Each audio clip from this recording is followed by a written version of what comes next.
Dude, What I I need didn't I need like a Christopher Nolan Power Rangers, like dark AF. Gritty I reboot. didn't I was thinking along with your gritty reboot, Mika, we do like the villain origin story a la the Joker of Rita. Oh my god. Well, I mean, yeah, why not? Because her villain origin story, according to the theme song, is she like comes out of a like pothole on the moon. Zordon banished her into a dumpster. A Oh, space dumpster. Yep. Yeah, space dumpster. That's what it was. I need this. So yeah. It'll like, when it's from her perspective, like Zordon is actually like kind Oh my of God. fucked up, and like what he's Right. doing is kind of like He's manipulative like the Robert and De Niro to like Joaquin Phoenix's Joker. exactly. Yeah. Oh We my God. we're onto something here. That's I for think sure. So. Oh my God. TM. Yeah.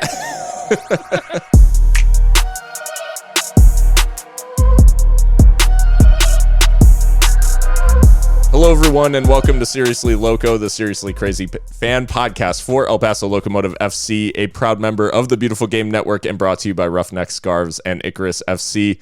I'm your host, Phil Bakke, and tonight we've got the crew back. I'm joined by Christian Canales. Christian, how's it going? It's going well. I swear I'm not just here for the wins, because I think the last episode I was on was after the Monterey match. But I'm good. I'm glad to be here after a little break. We're gonna have to clear your schedule because clearly you're providing some kind of good luck. So I guess so. we'll have to get you available more often. But no, it is great to have you back, and I'm also joined by Mika Burrell. Mika, we won. Yeah. Finally. Finally on the road. Yeah. There's landmarks, you know what I mean? Milestones, if you will. And so I'll take it. Great results. Got a win on stream. If you were there, if you know, you know. Like, so nice to get that monkey off the back. Podcast milestones along with team milestones. So these are Exactly. Yeah, we're all feasting off of the players' accomplishments. But we are back after a win, and we are here primarily to chat about El Paso's win on the road at Loudoun United 3-1 over the weekend. Tons to talk about there. And we'll also look ahead to the match against FC Tulsa, which, if you're listening to this on Wednesday morning, the game is tonight. So yeah, quick turnaround for the boys and also for your crew here. But gonna look ahead to Tulsa, see what that looks like, and hopefully we'll have a cool midweek packed match at the SWUP. And hopefully we'll be back towards the end of the week talking about how well it went. So with all that said, to get some admin out of the way, we are Seriously Loco, and we're a podcast about El Paso Locomotive FC, so you can find us on all your major podcast platforms where you get your podcasts, and then you can also find us on Twitter, Instagram, Twitch, Facebook, pretty much anywhere at Seriously Loco. And you can also find us on Patreon. And I took a little liberty after the match. I promised it on stream, and I am nothing if not consistent and honest, I guess. So I enjoyed it. So I did. I went and I actually wrote about it because I was thinking about flaking, and I decided to nope. There are people expecting this, so put out a piece, and I mean, I'm glad you enjoyed it. I spent maybe more time talking about kind of the minute details of one goal and 3 substitutions, but yeah, I thought it was enjoyable. I mean, that's what we're here for, right? I mean, Anybody can look at a box score, but got to get into the advanced analytics from time to time. Well, yeah, it was fun to kind of break it down, and also good to rewatch. I mean, a lot of our matches have been a little more on the pain side, so it was nice to be able to watch back some good moments from this and pick it apart. But before we dive in to the meat and potatoes of the episode, I am going to toss it over to Christian for Christian's question, which we are graced with again today. Yeah, so this week's question is one that I actually posed to you guys in the chat, but the listeners need to hear. And actually, we never got a clear answer from Mika, so I'm looking forward to hearing hers first here. Oh, no. So, what is your most bougie tendency that you have developed? Go ahead, Mika. I'll let you. You told us that you had too. Yeah, you told me that you had too many to list, so I'm curious about one of them. Dude, I'm so bougie, it's ridiculous. Well, maybe this isn't bougie. I don't know. I like to think of it as like hashtag wellness. I mean, I have a massage therapist that I see regularly. Like, we're like friends. Like, I see this person at least once a month, but if I don't do that, I'm cranky AF. So, is that bougie? I don't know. Probably, but yeah. I'd count that. Okay. Yeah. I think that works too. So, for me, it's that ever since we got a Costco membership, and I discovered that you can get like a 24-pack of Topo Chico for $20, I have a very hard time drinking tap water or even like still water from the fridge. At this point, I've developed a very cultured palate that will only tolerate mineral water. I had the Topo Chico hard seltzer for the first time this past weekend, and it is so good. Class. Like, it is clear of White Claw. Like, it's really good. Yeah. So I thought it was like, whatever. Someone offered it to me, and I was like, wow, this is great. And I ended up having like 4 of them. Oh my god. The key to the Topos is that they're not super sweet. Like, right. And they're not as like artificial tasting as like White Claw. I'm gonna upset the Claw folks out there, but clean is probably clean. Yeah. Like an MLS kit. Clean as an MLS kit drop. A white away kit. Boom. Yes. My god. Phil, I forgot what yours. I think actually I remember, but. Oh, for me? Yeah. So, I mean, my bougie thing, and this goes back quite a ways, but I guess my bougie thing is around like food and drink, where like me and Erica like the hipster spots. Like, we like going to a cocktail bar that has the dude in the leather apron making shit from Prohibition or whatever. Like that. Like that is. That's the height. Like that's what we like. We like the craft cocktail scene. Like we buy into that 100%. And I know a lot of it is like whatever marketing and stuff like that, but no, I'm into it. Like restaurants that shit up. Yeah, like, and I know we're the target demo, and they've got us hook, line, and sinker. Like they 100% have us. Now so you hear the word gastropub, you like crane your neck. Oh, yeah. I'm sorry, what? How many stars on Yelp?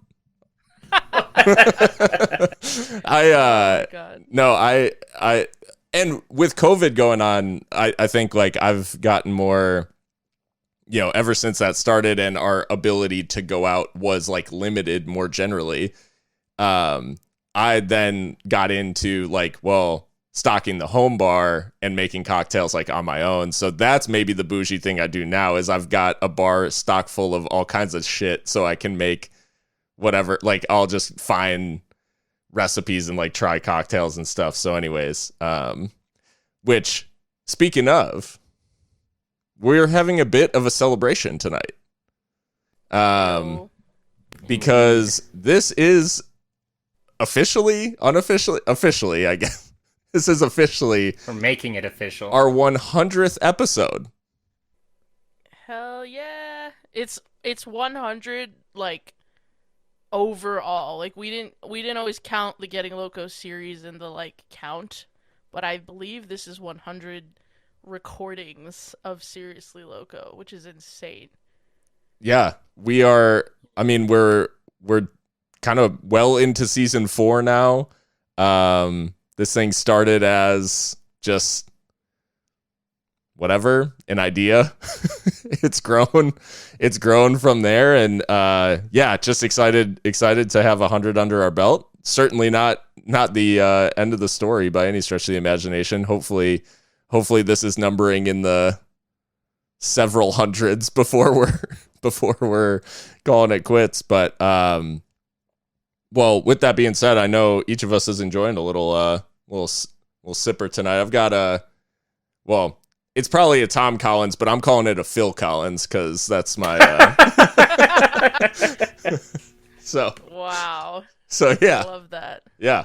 I don't know if What kind of gin? What's that? Gin? What kind of gin? The Botanist. Ooh. It's is that dry or? It's a really dry, like, botanical gin that is just it's real nice when you do it like with something like lemon juice or something, because it kind of takes down the sourness of the whole thing, and the juniper berries. Yeah, it just kind of mellows it out. So Well, yeah, it's a nice little. I've got gin tonight too, so that's okay. exciting. I've just got me a gin and tonic with a little lemon wheel, the Beefeater gin. That's the way to do it. Yeah. Christian? Well, in the words, not hopefully I don't get canceled for this, but in the words of the controversial king of R&B, usually I don't do this, but I actually have gin as well. Hey! It is not my preferred liquor, but it is. I was just looking through recipes and what I had, and it seemed to work. It's I forget what it was called, but it's gin and lemon juice and simple syrup and club soda. Yeah, that's a Tom Collins. Yeah. Oh, okay. Well, there we go. Don't ask me what kind of gin, because fuck if I know. Kirkland signature. No, I didn't get this gin at Costco. It was a freaking, like, ordeal, though, to make this drink, because I was making it, and I was closing my bottle back up, the bottle of gin, and, like, the plastic top, like, cracked at the top. Oh, man. And so now what's sealing it, I don't even know if it's going to work, is I have one of those, like, vacuum stoppers for wine bottles. Oh, okay, yeah. So I shoved that in there and, like, you know, pumped it and everything, and hopefully that works. But I have the, like, biggest bottle of gin you'll ever see in your life. And we don't even drink gin that much, but Martha ordered it from Total Wine during quarantine, because much like Phil, I decided to try and get into a little bit of mixology while I was stuck in the house. But she ordered through the phone, and having no gauge of how much, like, 5,000 milliliters it is. Got, like, the biggest bottle of gin you can imagine, so. Amazing. That's funny. Well, guys, cheers, right? Yeah, cheers. cheers. To 100. Cheers to 100. Cheers. 100 not out, I guess, as they say. Hey. As we all take a sip. Yep. Well, in the spirit of episode 100, at NGNickGo on Instagram asked, he said, thank you guys for the pod and the Patreon, which thank you, Nick, for the kind words. And he said, in honor of 100 episodes, what's been the best moments for you guys since starting the pod? Do you guys have moments that you think about, I guess, like in... You know, maybe this is a little bit of recency bias, but I mean, the podcast has allowed us to do a lot of cool things, and I mean, one of those is, of course, being credentialed as media for the club. So, with that, we were able to join the team on the field when they lifted Copa Tejas, and so that was really cool because that was Locomotive's first piece of silverware, obviously, and whatever we can mitigate, it gets a supporter trophy and whatnot. But it was a trophy, and the boys were absolutely thrilled to lift it in front of the fans, in front of 105 there. So yeah, that was a lot of fun. Not something that would have happened without the podcast. To experience it at that close up front. So maybe that's a more recent one. I'm sure there's been tons of others because it's just been such a fun ride ever since 2019. But yeah, maybe that one sticks out for now. Anything stick out to you, Christian? Yeah, there's two things. For me, this season, at the beginning of the season, was the first time that I was actually able to attend one of the press conferences, one of the pressers after the game, because I wasn't credentialed the first season, and the two seasons after that, for lots of reasons, there were not in-person press conferences, so that was cool. And then it's kind of my other one is kind of bittersweet because it didn't happen, but it like almost happened. But Phil, do you remember that time where we were like weeks away from having a radio show? I do, Oh my God. unfortunately. I do, yeah. That stretch and even just like I was thinking of things that I feel lucky to have been able to do. Like I was we were on Mike Tipton's show on Fox a handful of times. We were on Sports Talk a handful of times. I was like doing the lead in to the coaches show for a while. Like that was it was a cool time, and I think those sorts of moments definitely stick out as stuff that was cool. But I think similarly to you, Mika, like those moments like that, we otherwise wouldn't have had access to. And I do, I think like huge credit goes to the club for embracing what was like, they had no body of work to go off of. They had no reason to think that we were legitimate, like in any way. And they credentialed us like probably still don't. No. Yeah. I was like, we weren't.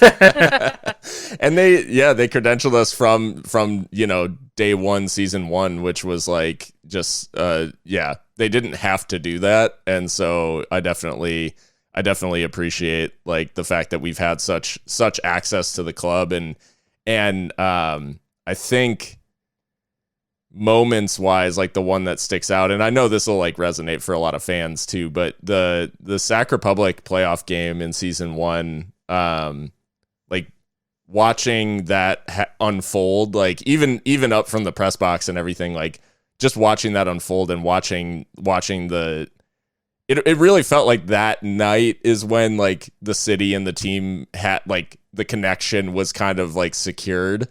I don't think I've been in a building for a live sporting event that's been like, I've been amongst bigger crowds for sure, but I don't know that I've ever been in a crowd that was that like raucous and that like invested in what was happening on the field. So yeah, just a lot of cool moments, I guess, from season one, but yeah, the sliding doors moment of like COVID, where there's like the alternate reality where Seriously Loco's a weekly radio show, but anyways. What was the other one that I thought of, which shout out to Austin who does our photography and the meme lord here at Seriously Loco. The call that you and Austin did, one of the away games that you called Gomez. Yeah, the call is that lives in my mind right at Fresno. That one was Sac Republic, and then the playoff game we did one as well, which probably like the worst quality watch along, but I still love the how crazy it was in Whiskey Blonde that night. Yeah. R.I.P. So, so yeah, this has probably been like too long of a of a retrospective, but whatever. We've done 100 episodes for free, so we get to indulge every once in a while. Um, so, no, it's been fun, and it will continue to be fun. And luckily, we get to start the conversation about the match on a high note. The Seriously Loco match review.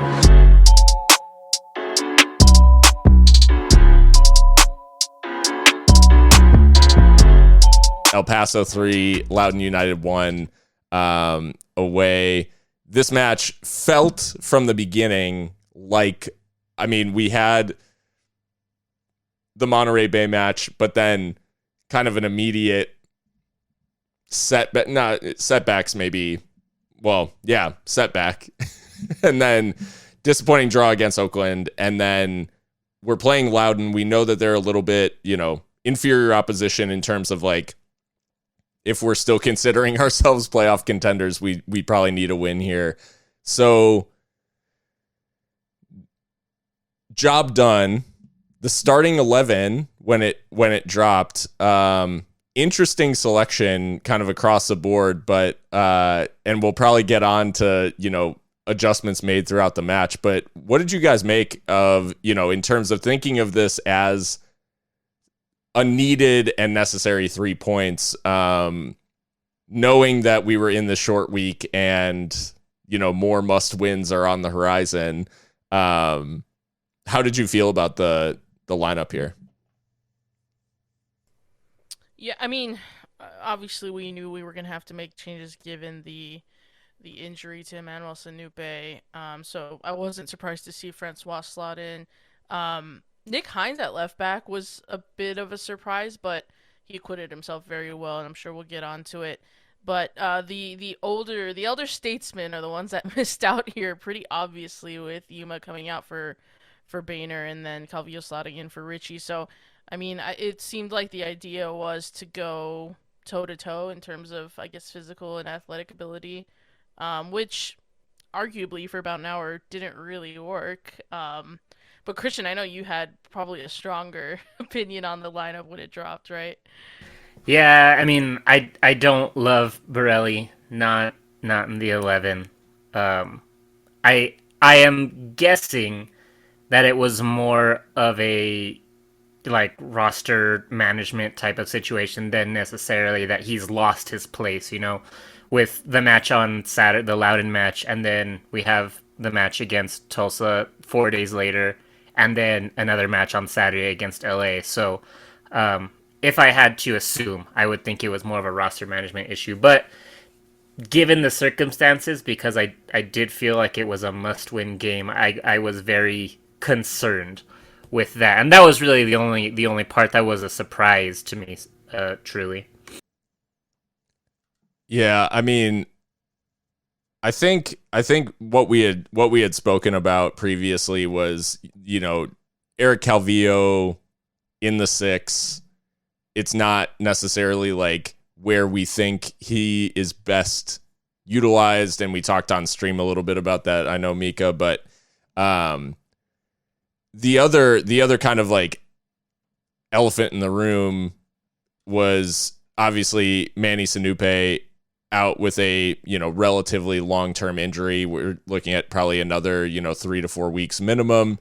So we expected to see Cristiano Francois in there, and that was, I think a lot of people were kind of, they're still wanting to see like that next level from Cristiano. And before we get on to the rest of it, I think it's probably worth addressing that it just doesn't happen for him in this match. Like he just never really gets going.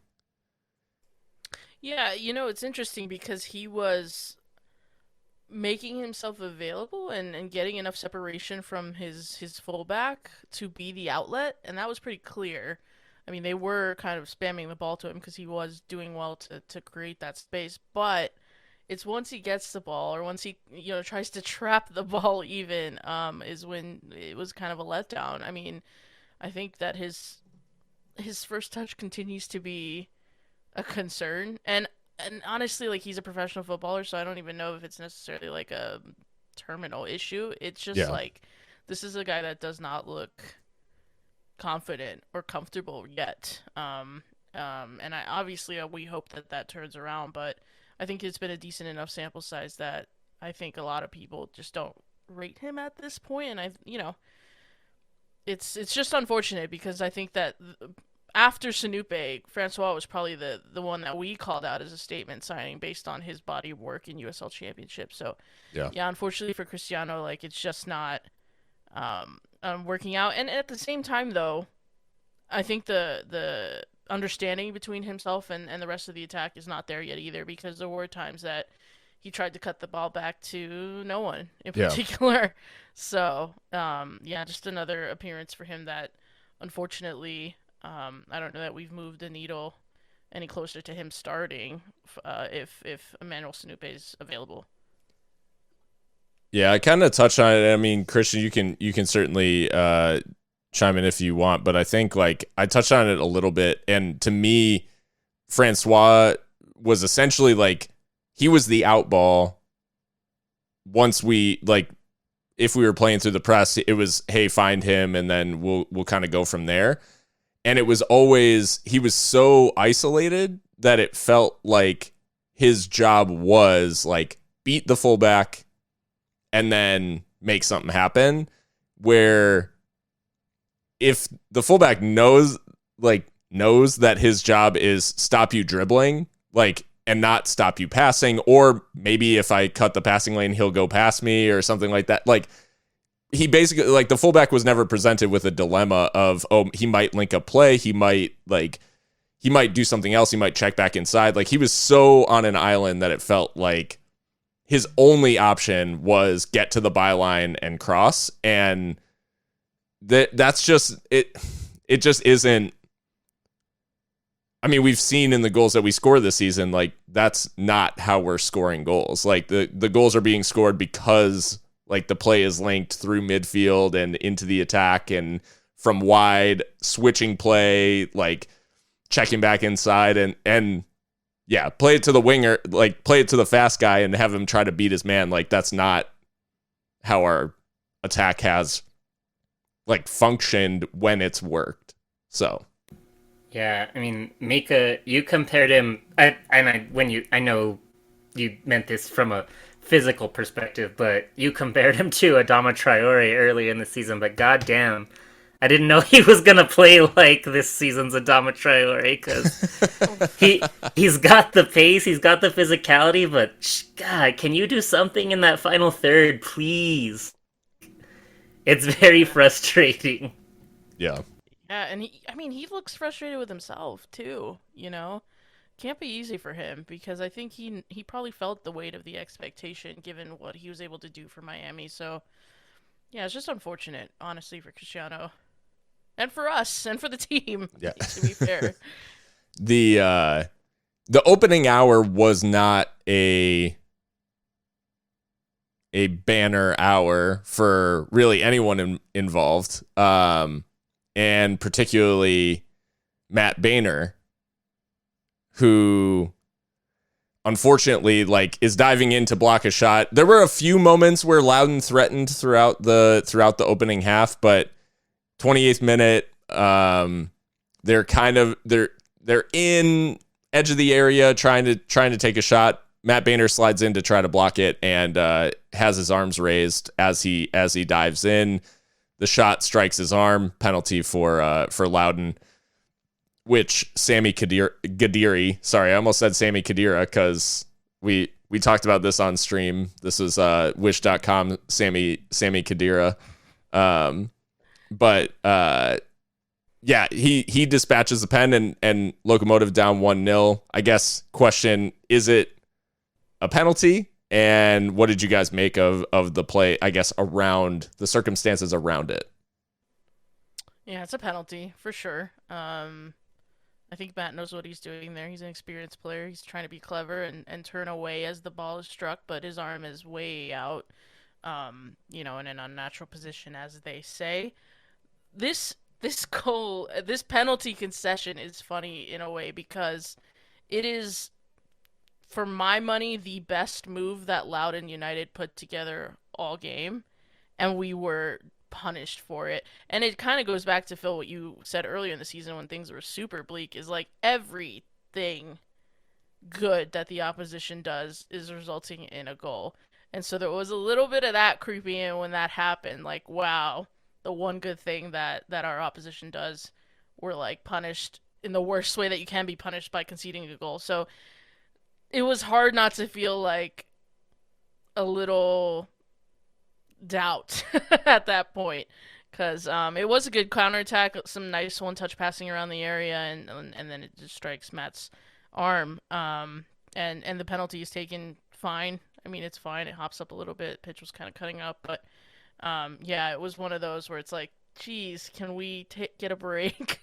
But it's also a stupid thing to do. So Yeah, and again, it comes off of, it is a good defensive game, but particular play, like the offside trap absolutely failed, and that's how they get into the space back there anyways. So Yeah. The defense played well, and the one time they don't, like I said, like you said, we get punished for it.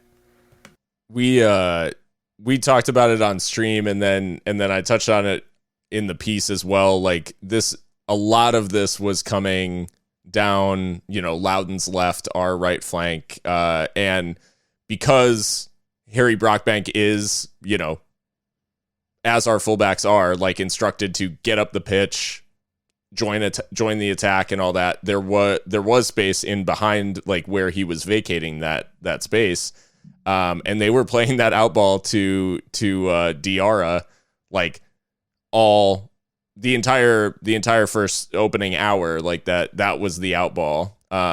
And it was working a lot of the time. Not in terms of Loudoun creating like genuine danger, because they didn't do a much in the way of like shot or chance creation, but it was like putting us on the back foot and having us like having to turn and face our own goal and all those sorts of things that you don't want to be. The situation you don't want to be in is where you're running back towards your own goal and not keeping the play in front of you. So it felt uncomfortable like for a while, and actually, we get to halftime. It's 1-0 through a really good stop from Joe Rice, who, because Diego Luna nearly scores maybe one of the least deserved, but one of the best, like what would have been one of the best goals scored in USL, like reminiscent of Mo Salah against City or Watford this year, where he just dribbled past like 5-6 people in Loudoun's defense, and Joe Rice denied us what would have been just goal of the season contender.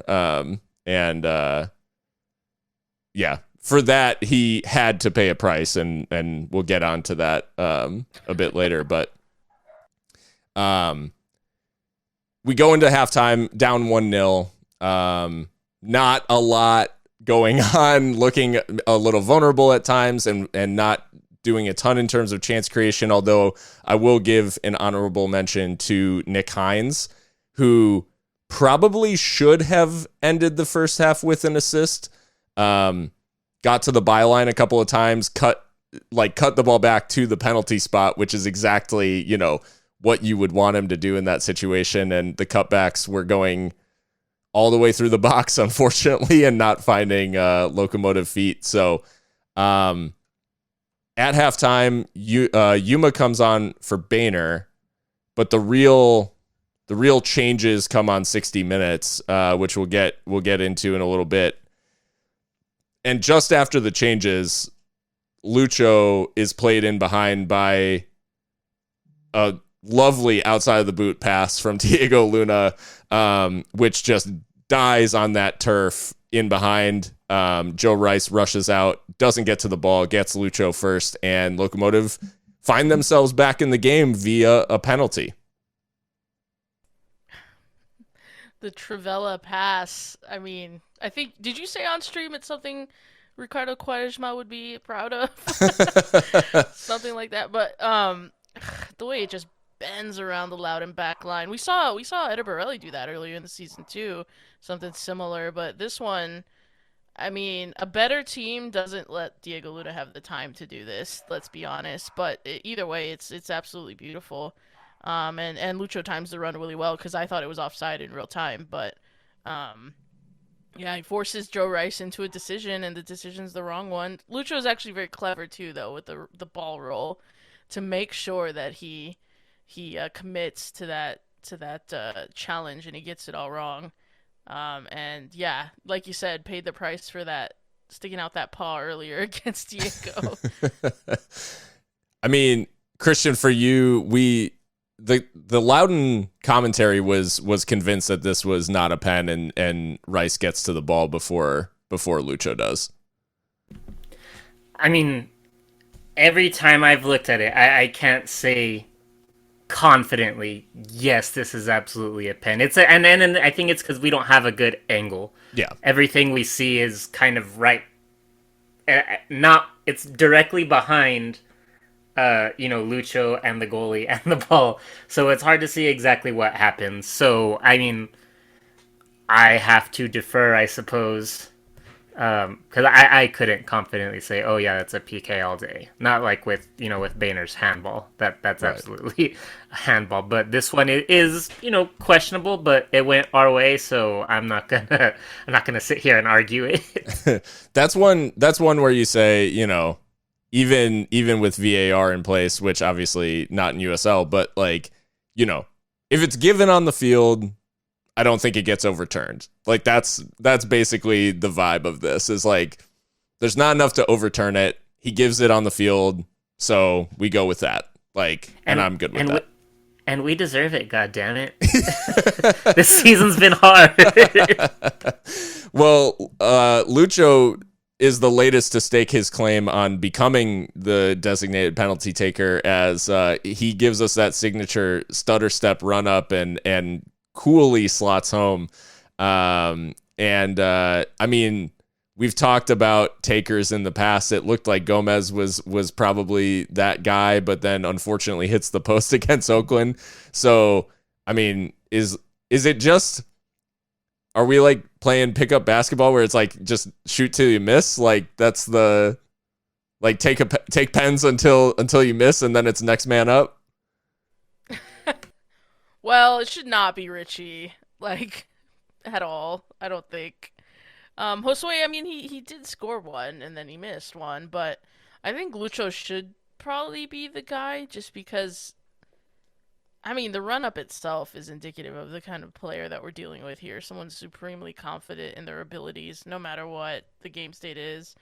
And, not to say that, I mean, I think Gomez is a different character, a bit more mercurial, to be honest, so you need a killer on the penalties, and if Lucho wants to take them forever, then that's fine.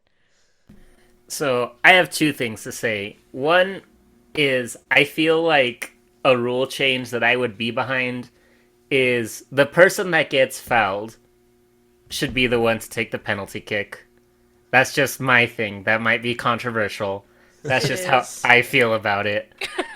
And number two, is there, I don't know, but like in basketball, it's like scientifically harder for a taller person to make a free throw. Depth perception, angles, all of that kind of stuff. It's harder to make an arcing shot into the basket when you're taller. Is there anything like that in soccer? Like, is there any science to certain people are mathematically inclined to be better or worse at taking these PKs?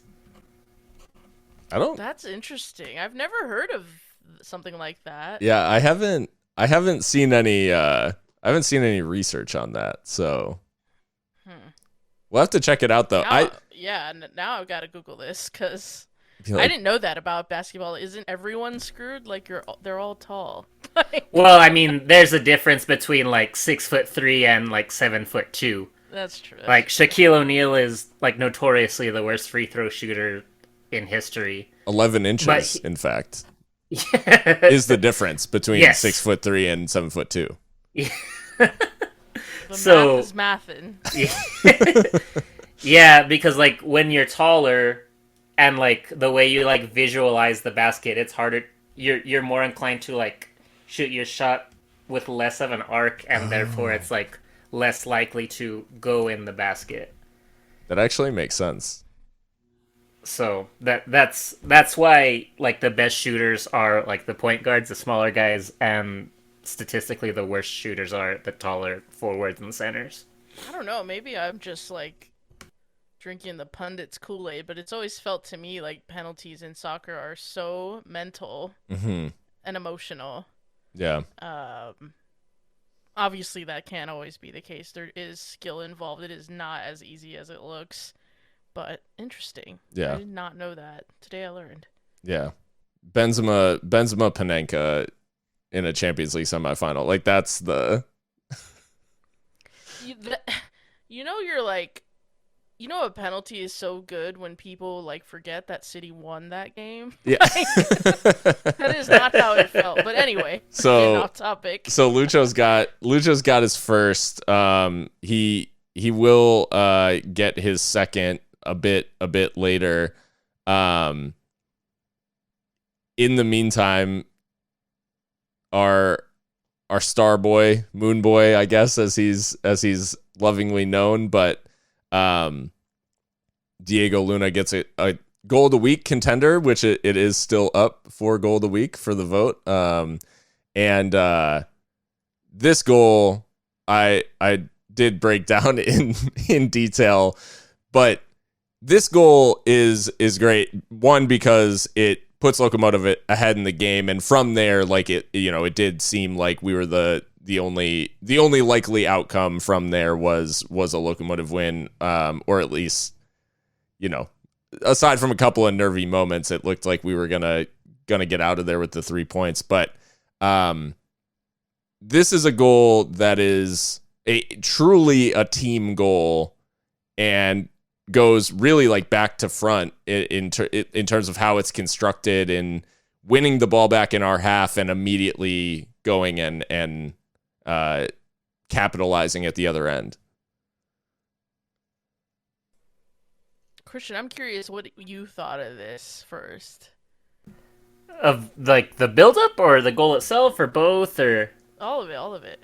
Yeah, I saw this on replay. I didn't see it in real time.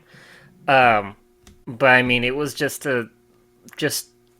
like Locomotive heritage as far as like a team goal. Like this is a goal that we could have seen, any of the last 2 years. It was just done so well. Who makes the assist? Calvillo, right? Very good pass from Calvillo. And then just Diego being Diego, It reminded me of his goal, I think it was last year against San Antonio, where he gets it kind of near the top of the box and he freezes for a second, has the composure to see, I don't have this angle on my right. I'm going to stop and switch it to the left and absolutely just leave the keeper with nothing to do. So it was just a overall goal. Yeah, and I know this might be like the Galaxy brain take because obviously the goal is absolutely brilliant. I mean, the dribbling, the skill, just completely leaving folks for dead in the box, like the close control from Diego. It's all fabulous, and we're just so spoiled. We have to enjoy this boy while he's here. But Eric Calvillo, there are so many players in USL who will try to take this themselves and be selfish and not recognize the 3 options that you so well, you put it really well in your post, in your article, Phil. He's got options around him. He can shoot this and it'll likely get deflected out and the chance is gone. I just want to give a shout out to Eric Calvillo. This shows why he's an international caliber player, why he plays for his national team, why he's won USL championship, because he's a smart player. Very, very intelligent, and I'm just glad that he wasn't selfish in that moment and didn't deny us this Diego goal, because it's just outrageous. Yeah, Eric's contribution, I think, was the one I wanted to point it out because, right after Chapa wins the ball back in the initial move, which was a good reading of Tyler Freeman and trying to play a 1-2 and trying to advance up the field. Chapa has a really good tackle, but Calvillo's pass out of, like, he's standing on the touchline essentially with 2 Loudoun players pressing him, and he plays a scoop pass over both of them for Ricky to try to bring down, which he does brilliantly. But he then is involved further up the field when he plays an initial pass out wide to Lucho, which just opens up like enough space in the middle for Calvillo to get the ball back, turn into space, and like in front of him are his three passing options and his other option, which is just drill it himself from about 22 or 20 or 22 yards. And to have the vision to know, and like the understanding of the space on the edge of the box, to know that this guy who is coming to close me down has just left one of my options like open. He's left Diego, like he stopped marking Diego because he's coming to close down me.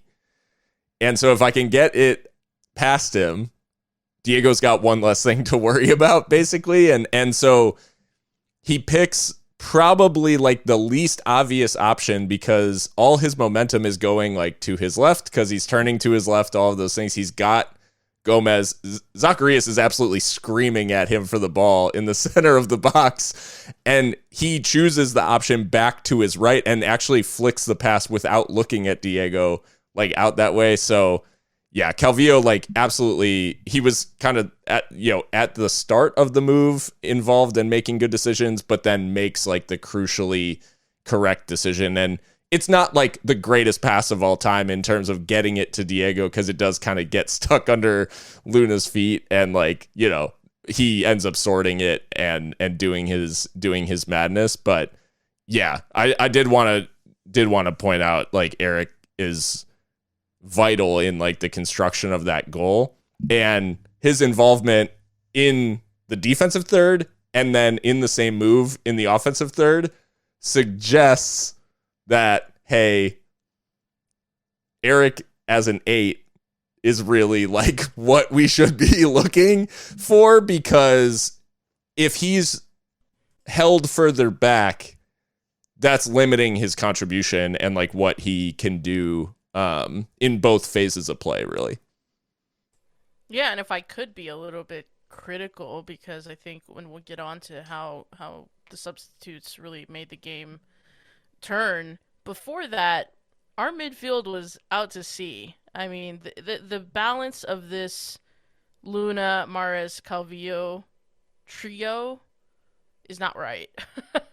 I'm sorry to be cruel, but because they're all supremely talented players, but I think they all want to attack, and there were just massive gaps. And so, to your point, and I profiled Eric before the start of the season. He's definitely a box to box midfielder. Yeah. And he could play deep because he's a good passer, but it's just, I think, limiting. And so again, like it's becoming like a weekly thing where I'm like, we need a 6. That isn't Richie, obviously. Not that, I mean, Richie will play obviously, but someone to deputize for him, because yeah, I'd like to see more of that from Calvillo and allow him more of that freedom. But before the changes were made to support players of that ilk, it was pretty brutal in the middle of the park. So it seems like, obviously we want Eric to play, as that 8, but given the personnel that we have right now, I feel like the only way that happens is Richie plays, and then we have to sit Lucho or Aron so that Diego can play up. So I'm just curious, like, what would you rather have? Would you rather have Calvillo not play and we have Lucho and Aron in the game? Or we sit Aron, push Diego up, and play Calvillo? Like, what is the bet? Like, if we're going to put our best team on the field, what do you think that is? Yeah, that's interesting, because I do, while I enjoy watching Calvillo play, I still do think at this moment, in this juncture, Richie Ryan's in our best 11. Just because of the experience that he brings and the tactical discipline and the positional discipline. So Diego can play, in midfield with Richie behind him. Although I think we've seen that permutation where Diego was on the wing and maybe Richie was still in midfield and we just shuffled it around a bit. So yeah, Calvillo would fall out for me right now.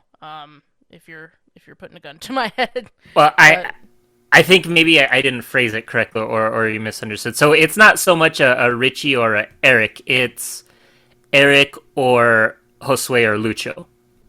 well, that's what I'm saying is I think to keep because I would keep Josue on the pitch. Okay. Yeah. So Yeah. therefore, Okay. Diego's got to be in midfield, which means Hmm. Eric will make way. So yeah, it all depends on each other, I guess. Yeah, Yeah. but I'm curious, Phil. What do you think about that? Well, yeah, I think what we see from the attacking trio and that midfield after the subs are made, I think it makes a lot of sense. I think in the first half, I would have told you, yeah, like bring on someone in midfield and take off Gomez and push Diego up, just because like Josue was barely getting in the game in the first half. Like it felt like he was barely touching the ball, and it wasn't really through his fault. It was just like both wingers were getting like completely isolated. And Francois was the only one like getting it. So Gomez was just kind of like not involved. And then we started to see like Lucho's drifting wide.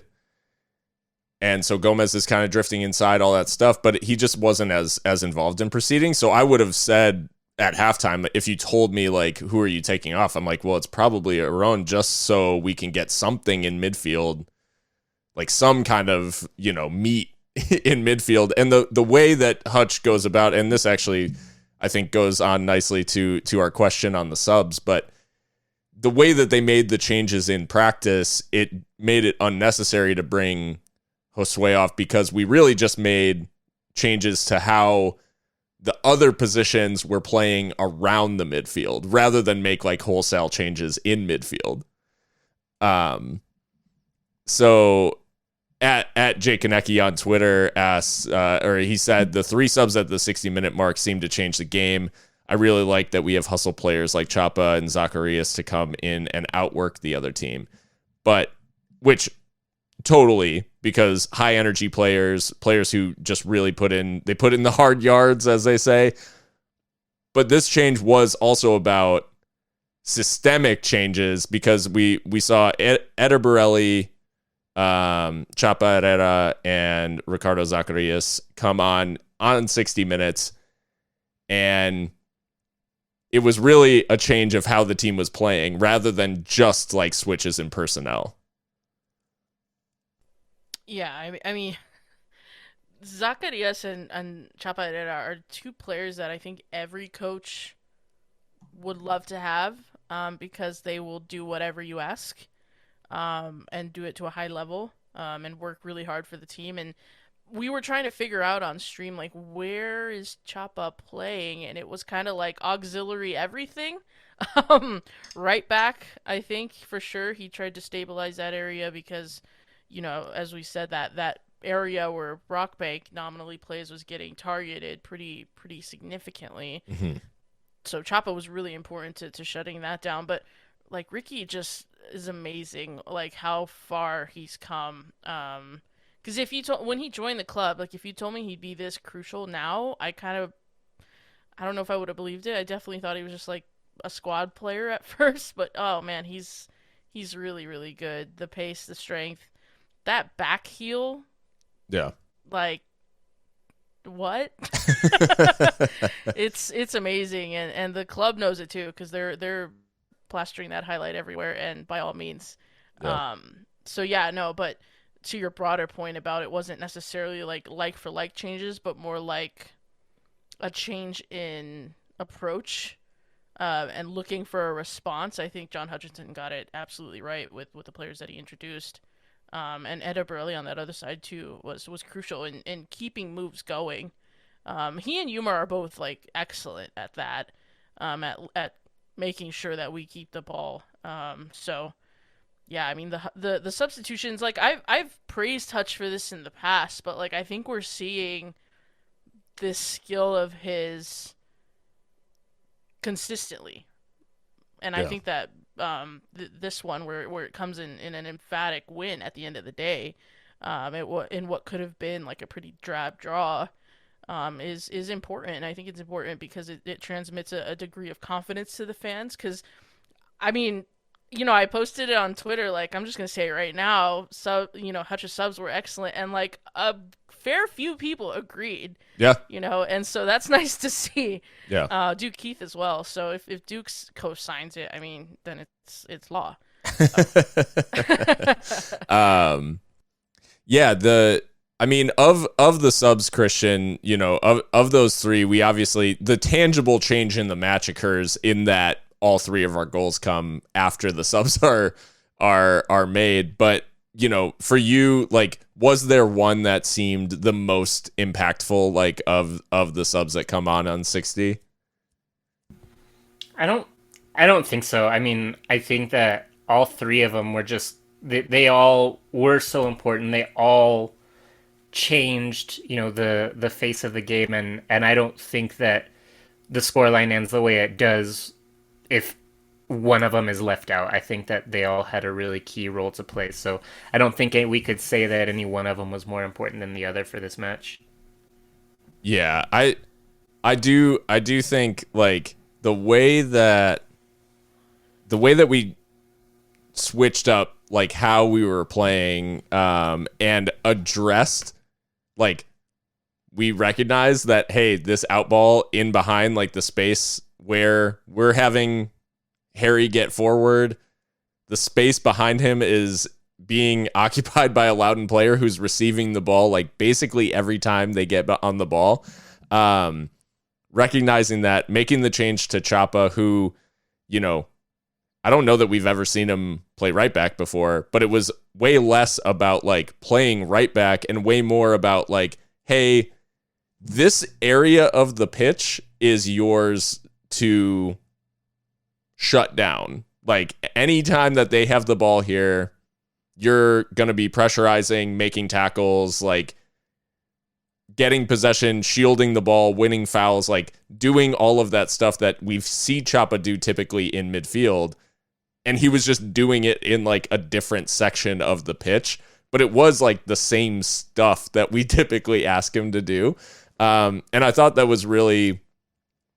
It was a unique and, like, creative solution to a problem that all of us are sitting there like, how do we stop this outball? And it did effectively stop. And by putting Chapa back there and having Eder on the opposite flank, like, Eder was then free to do his normal thing, because by the time we shut down that outball, like, Loudoun didn't come up with plan B.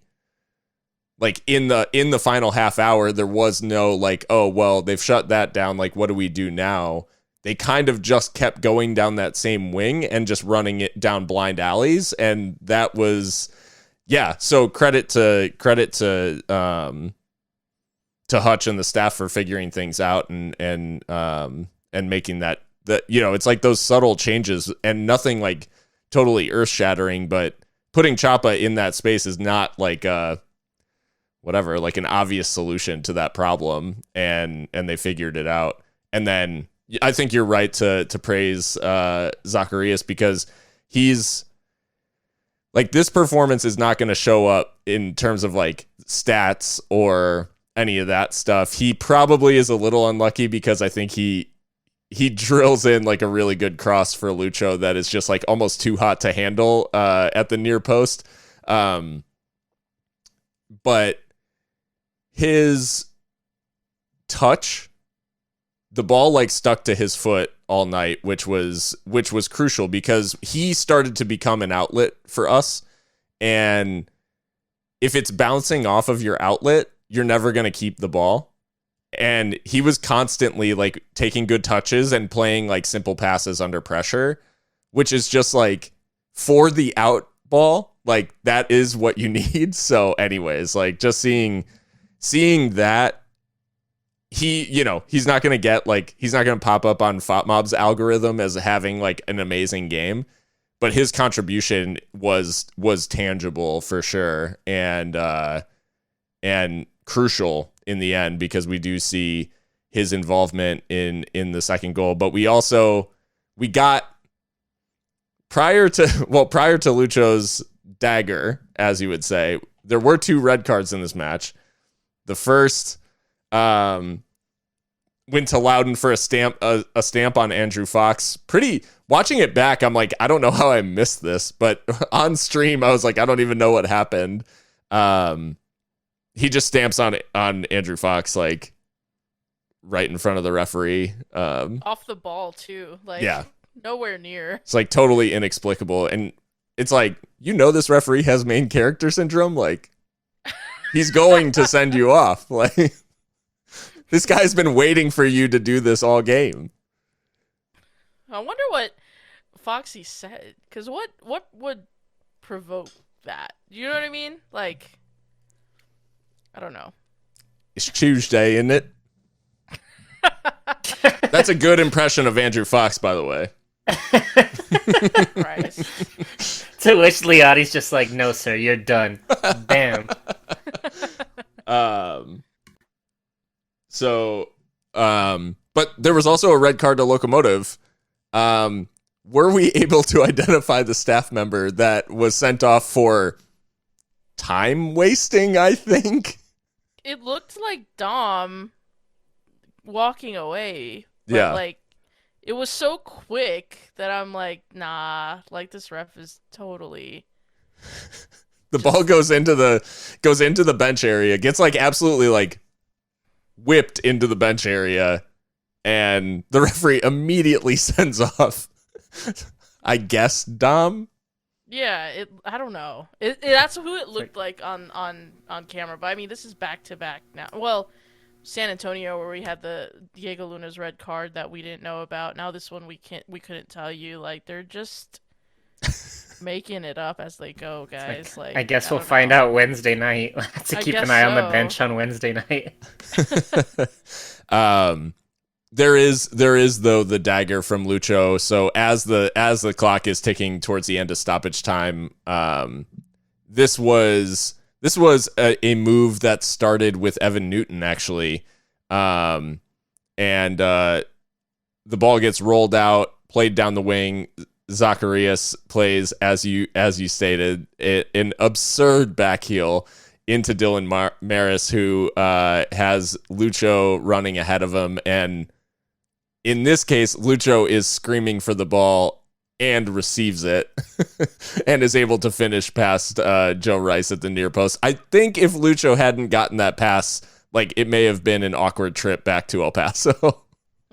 And that's a long flight too, so Dylan would have been hearing it.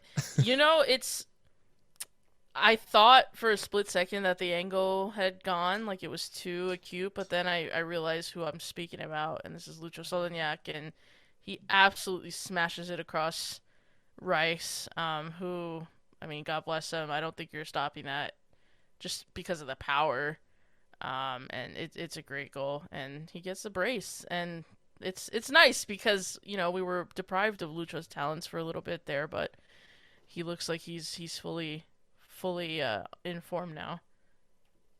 Yeah.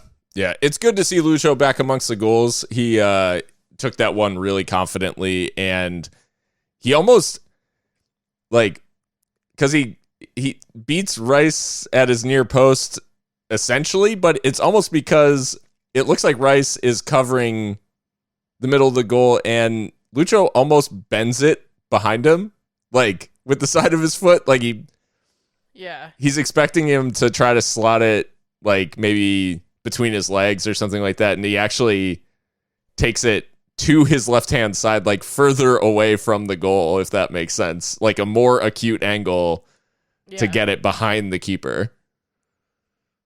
So. Just Lucho things. Yeah. No, I think we talked about his instincts as a 9, and just the fact that he just is a goal scorer. He's got that instinct, and it worked to good effect. So El Paso Locomotive leave Loudoun with a 3-1 win, and they're turning right around to play FC Tulsa. Well, I'll just say today when you're listening to this. So we will take a quick break, and then we'll be right back to give you a preview of FC Tulsa. The Seriously Loco match preview. Welcome back to Seriously Loco. Well, we've got a match coming up against FC Tulsa, and it's our job to chat about it. FC Tulsa visiting the SWUP in, what would be described as poor form, I think. Their last win, FC Tulsa, was 2-1 against Tulsa Athletic of the NPSL, I believe, in the U.S. Open Cup. They've since lost to Pittsburgh, Tampa Bay, and Colorado Springs, which, to be fair, 3 top sides in the USL, like some very good teams in there. They also lost to FC Dallas in the Open Cup. So, Tulsa not in great form, but they've played a bunch of good teams. So how are you guys feeling about, this visit? And we'll kind of get on to some of the other things, but how are you feeling about Tulsa coming to El Paso on this losing streak where maybe it feels like Locomotive should be able to get something, but their results have been, against good teams? Yeah, that's actually an interesting point you make, because I didn't really give them much credit for what their recent run-in looked like, but yeah, it has been pretty tough. I don't know. Our all-time record against them is pretty good. We've never lost to Tulsa. Obviously, we, have faced them in the playoffs as well and did fine. So overall, but I don't know. I feel like this team is underperforming because there's some bits and pieces here that really should be doing a bit better, and it's just not clicked for them yet.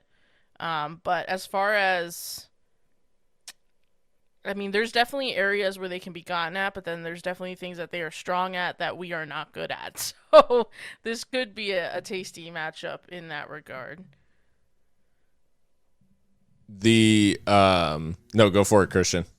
So, they have a formidable attack, it's by name, specifically, it's a very intimidating, set of options they can throw out there. Brian Brown, who has scored on us at the SWUP, when he was with New Mexico, Joaquin Rivas, who Eric Calvillo will know closely, and Dario Suarez, who, on his day can be a little bit of a menace as well. So they have some big names up there in front, and we have an okay record against them, but we have not beaten them outright at home.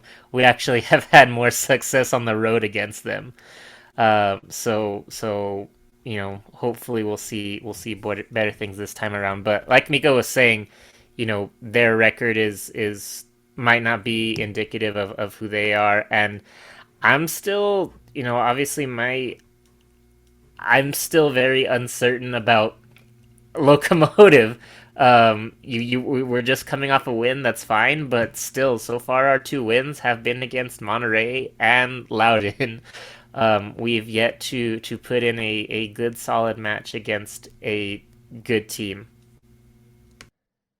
JJ Williams is the other member of that attack that this season at least has been the standout, having joined from Birmingham Legion.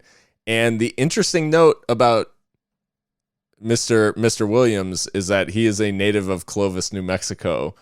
Are you serious? I'm dead serious. Oh my god, yeah. No, he terrifies me. He's like if Devin Sandoval could run. Oh no. Oh man. 4 goals scored against the likes of Tampa Bay and Birmingham. Like, these are not joke teams. His former 6'4". club. Yeah, he's pacey, great in the air, very good at getting between defenders. So those gaps between Brockbank and Yuma that we see, yikes. He even got Red Bull's 2's keeper sent off just by running it behind trying to contest the ball. So he scares me. JJ Williams does, and now to hear that he's from New Mexico, like, get out. Yeah. No, that was an interesting wrinkle. So a little bit of a extra edge for JJ there, but we had a couple of questions to sort of guide our conversation here, and obviously part of the calculus of these like midweek games is obviously, you know, trying to manage minutes and workload, and keeping in mind that we do have Galaxy at the weekend. And so Eric Bauer at eBow27 on Twitter said congratulations on 100 episodes, which thank you, Eric. Said awesome achievement and looking forward to hundreds more. Thank you. He said, with a short week and a long trip back from Loudoun, what lineup do you expect to see on Wednesday? I'm thinking we may see rotation in the squad for Wednesday and then again on Saturday. So obviously the options have been like relatively thin in some areas just due to availability of players. How do you think Hutch approaches this one? And I mean, is there a chance that playing Eastern Conference opposition in Tulsa, will he more heavily weight the game against Los Dos at the weekend? Yeah, that's interesting because this homestand is crucial, I think, to building some momentum. That would be the smart thing, or the logical thing, I should say. Maybe not smart thing, but the logical thing is to weight the Los Dos matchup a bit more. But I mean, midweek match, quick turnaround. I think rotation will have to happen just because of that. To be honest, I think you see the Yumas and the Richies come back in. Gomez, I thought, was poor at Loudoun, and I think should probably see some time on the bench. And Nick Hines maybe could move up so that we don't have to take Diego out of the midfield. Those are what I'd like to see. What will actually happen, I mean, that's anyone's guess. But if we're just thinking about rotation plus form, I think it would be some version of that. Yeah, I don't think it gets that crazy or that complex. I think it's as simple for me. I think it's as simple as Richie and Yuma start. Boehner and Calvillo are on the bench, and I think everything else stays the same. And maybe we see a little more early subs, but I think the starting lineup will stay similar. Yeah, I think the question mark for me will be with the way that the last half hour played out. Like, will Hutch look to Francois from the beginning, or will he switch things up in attack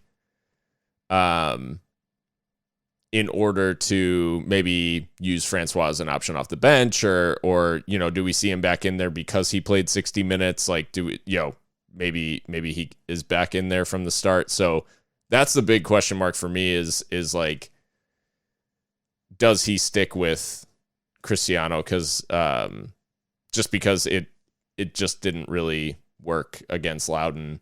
And obviously there's a lot of matchup stuff and things about Tulsa that make it a little bit more difficult to anticipate, like what they're seeing and what they're saying. But I guess based on the form of that match, like, Francois is definitely a question mark for me in terms of like whether he is in there from the start. But then that kind of leaves a deeper discussion about like, well, then what do you do? Because someone is going to play in that spot. Like, we're not going to totally switch up the system, I don't think.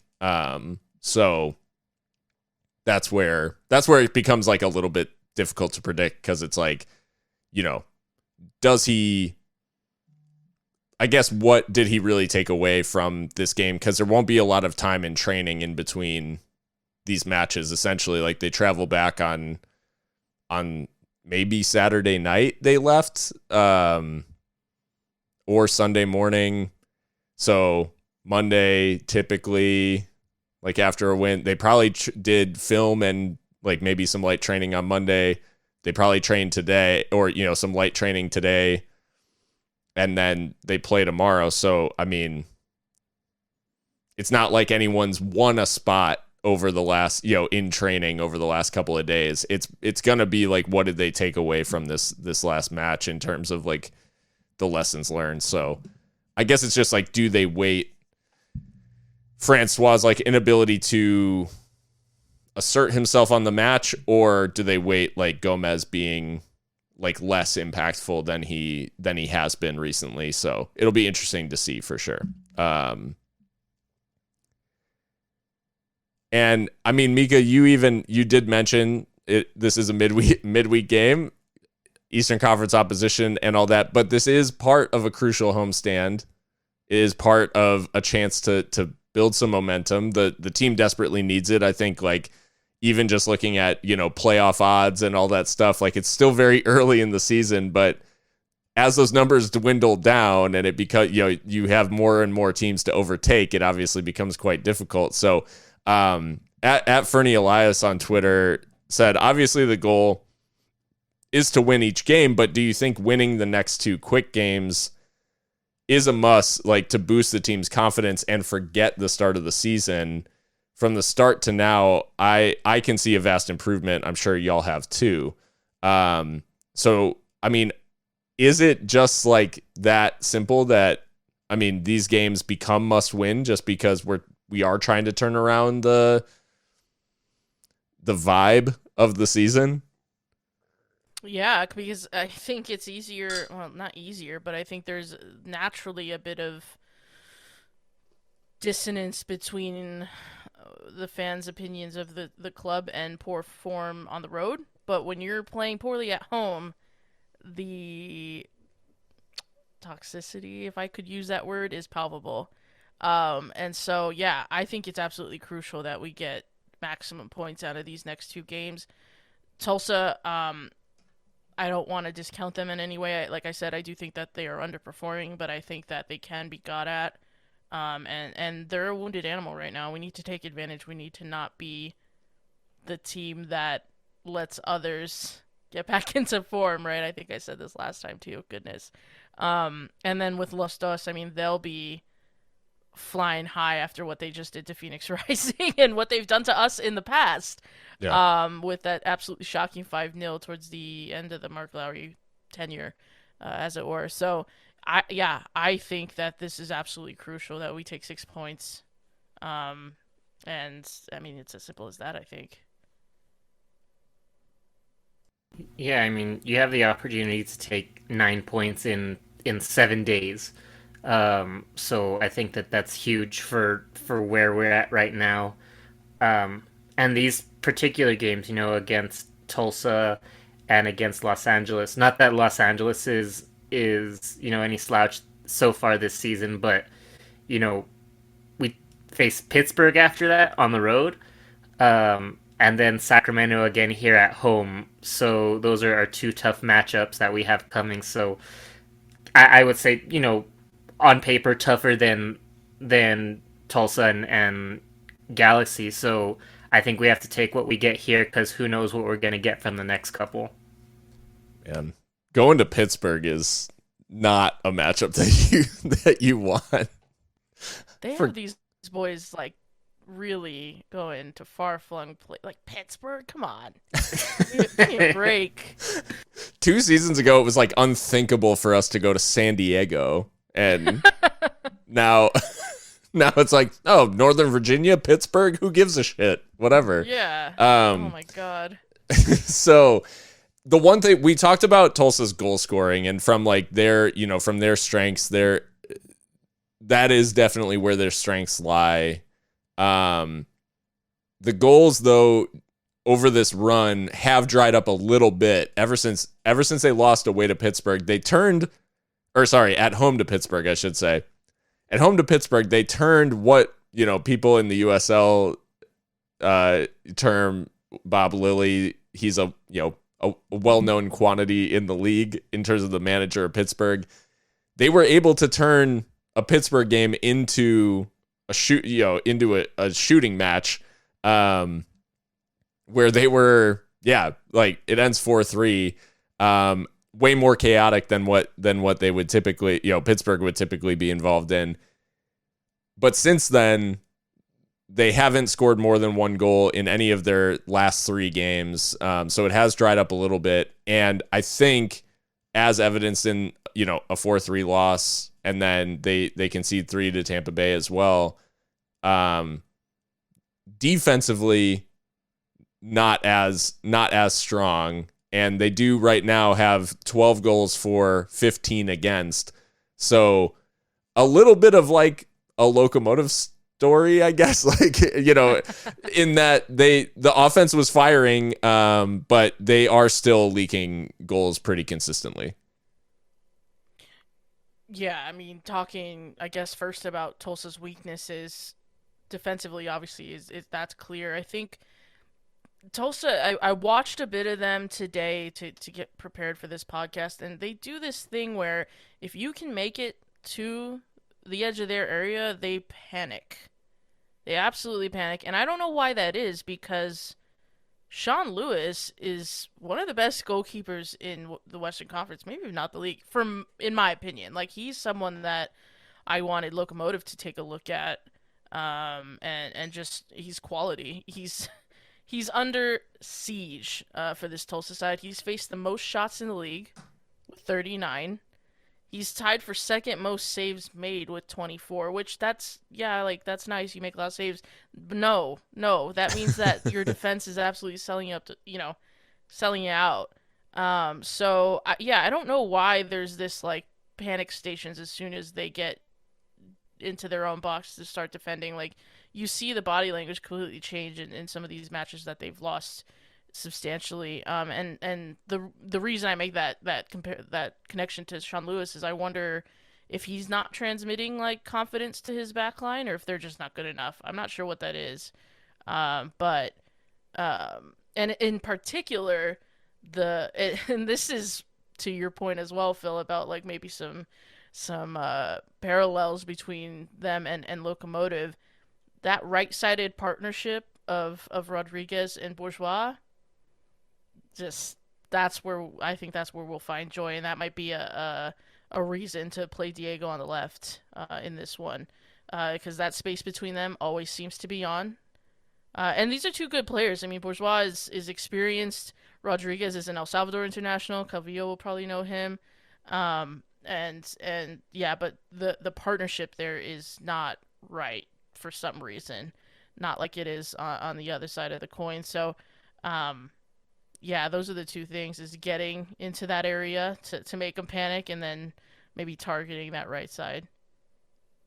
Well, with that being said, guys, we do have some predictions to make in the pick'em. So I know it's an inevitable task when we've got these short weeks, because we're making lots of picks and probably getting them all wrong. Although now that I'm thinking about my Loudoun pick, I think I may have done okay on. I'm not sure if we've got the record there, but I feel like Christian's shaking his head. Yeah, no, I've been absent, so I haven't been doing my homework on this, and for that I apologize. No, I think you did do a madness, Phil. I think you said something crazy like 3-1. I think I may have said 3-1, but maybe I've said 3-1 multiple times this season, so whatever. A broken clock, etc., etc. We're on our 100th episode. Where's our intern? God damn it! We had them working on hardcore football, and so they maxed out their credit hours for this week. Yeah, they were they were doing some very intense Salernitana research. So, no, I think. So we'll get things started, and obviously we will do a table update and all that stuff on the pick'em in the future. But the reality is, we've got some predictions to make, and this one, I don't know. This one has the feel like it could get a little crazy. Yeah, this one could go off. I just kind of roasted Tulsa for their weaknesses. I will say their strengths are with the long balls and the crosses, which we know is a yikes from us. At least at the beginning of the season, the long balls was just doing us over and over again.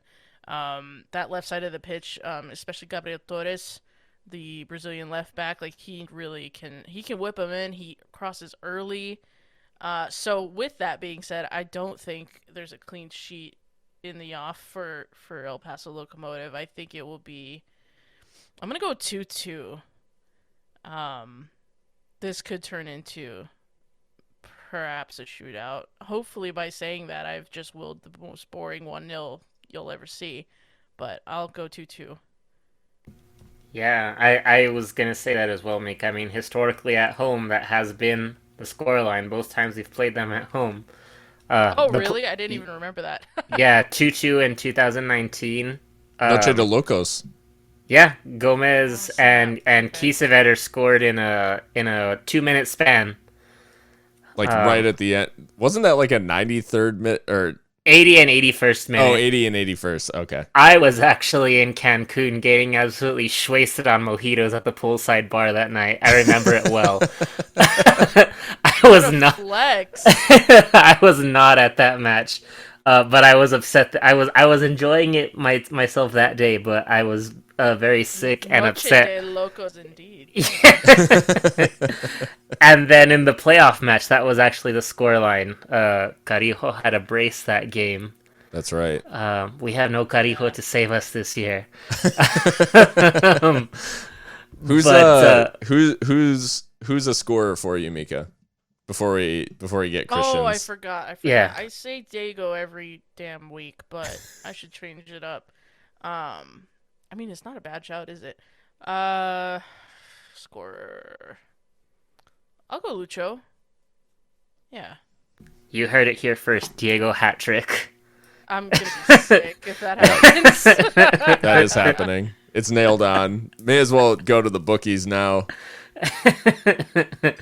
No, but yeah, so I'm thinking 2-2 also, and just to spite Mika, I'm gonna say Diego scores. Y'all are some haters. Absurd. I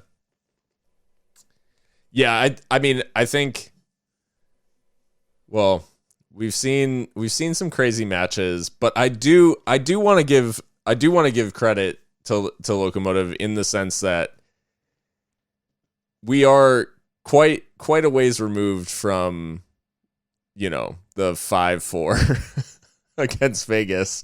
So I don't think it gets too out of hand, because I do think, and I think it, we didn't talk about it in this match, but I do think for some of the issues that still remain, like defensively, we have gotten quite a bit better over the last few games. And it does seem like we've sorted some of our issues, because we're not seeing like these massive gaps in what we're doing. So it does seem like we've stitched things together a little bit, and I do want to give them credit for that. Predicting a clean sheet against this Tulsa team does seem like tempting fate. So I won't do that. But I will actually go, just based on the fact that they've scored a goal in a lot of these losses, I'm going to go with a 2-1 win for Locomotive. And I'm going to say we extend Tulsa's misery by just one additional match. And I will say, goal scorer wise, I will go for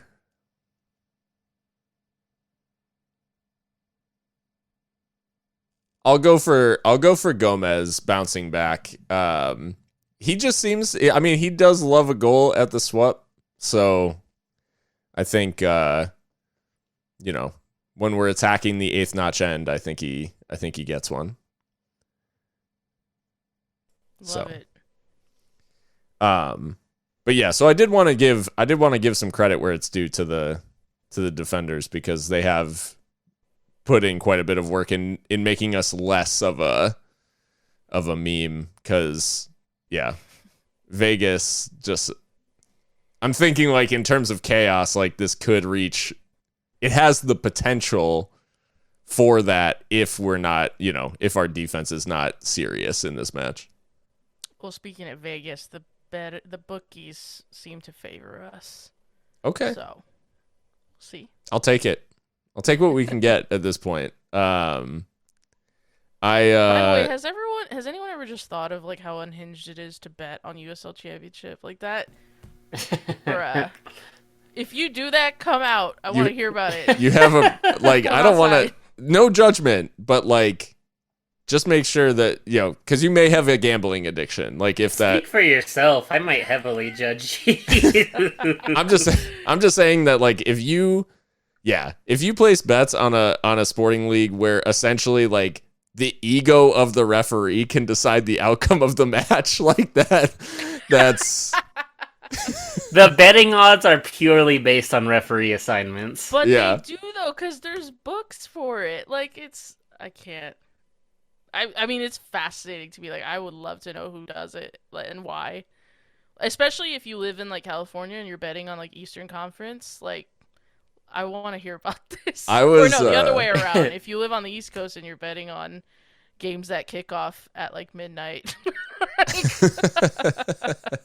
I was speaking to Ryan Allen, who's on the USL show. He talked about like the halcyon days of USL when the games were streamed for free on YouTube. Back when teams such as the Antigua Barracudas were involved. Wilmington Hammerheads, like all these like bygone teams, they were stream free on YouTube, which means that the foreign betting markets for them were like not insignificant because like because they could watch the games. So the chat on YouTube would be a bunch of like foreign bettors asking if any knowledgeable people were watching and could like give them some like info on like who they should be betting on. Just amazing. Yeah, unbelievable times for the league. I feel a little bit better when I hear that sort of stuff. Like we make fun of USL typos and all that sort of stuff, but like the league's come quite a long way. For sure. Yeah. So yeah, unfortunately, it's still not worth betting on. You may as well just like if whatever, just hit the roulette table. Like it's as much. There's as much chance like of you. It's probably the odds are probably better, honestly, on a roulette table. Yeah, if you bet it on I don't know, Loud in El Paso, like God. Yeah. That referee was risking it all. Anyway. Well, will be a fascinating match tomorrow because Tulsa are, they're coming in like off the back of this pretty rough stretch. So they'll definitely be looking for a response. They just lost at home to Colorado Springs. So they're going on the road. They're going to be pissed about the fact that they've been on this tough run. Hopefully El Paso can heap on the misery, and we can enjoy a nice midweek victory before we play Los Dos. And then Tulsa actually, they welcome Detroit City to One Oak next weekend. So anyways, yeah, big match for El Paso Locomotive, trying to take the momentum from a win and actually translate it into some meaningful momentum over a nice little win streak, hopefully. So if you're able to come to the match, hopefully, Mika, are you going to be on site for this one? Should do, yes. Yeah. Christian, I know midweeks can be tricky, but no, I gave all interested parties advance notice of this, so I will be there. Awesome. Well, so Seriously Loco will be in attendance, and hopefully you will be too. Should be a cracking game, and we'll be talking all about the action during and then after the fact. Yeah, hopefully we'll see you back here next time to chat about the results from this match. If, again, you can find us on all the major podcast platforms, and if the platform allows, please rate and review, and more folks can see the podcast. And thanks to everyone who joined in our live stream last weekend, because those are always fun, and especially fun to get a win. And so Twitch, Facebook, wherever you prefer to join those from, they're on Twitter as well, so you can check it out there. But the Twitch and Facebook chat, really, really cool, and just fun interaction. So check us out there, and then check out our Patreon. I wrote a thing. You can read the thing. It opens for the article opens for everybody tomorrow morning.